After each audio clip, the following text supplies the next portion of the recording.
majina naitwa Alice Wakula Regina, natokea chama cha AMCOS Malangali Women.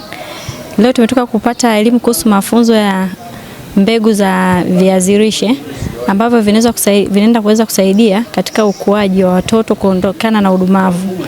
Na pia tunaweza tukaenda kama tukizalisha vizuri na kupata kipato kizuri, inaweza kutusaidia pia kwenda kwa ajili ya kuongeza uchumi wa kaya ambazo tunatokea.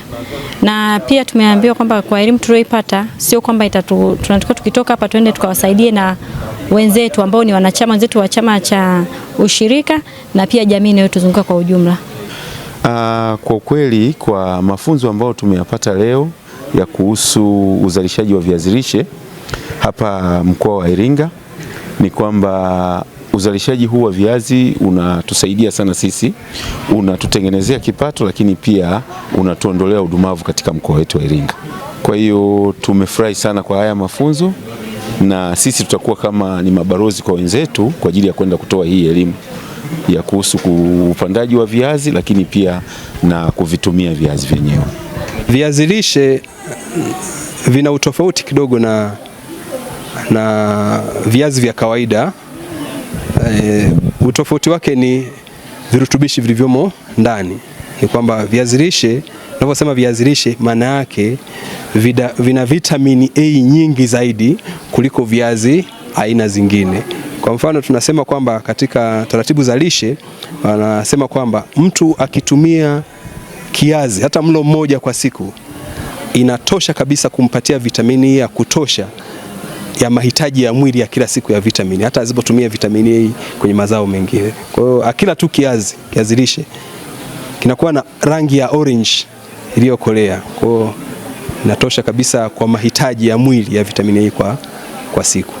Idara yangu ya afya ndio inaathirika kama watu wasipokula chakula bora. Wasipokula chakula bora, basi watakuja hospitali wengi, na watoto wengine tunawalaza hospitali ya mkoa na hospitali zingine, na wanatumia gharama kubwa.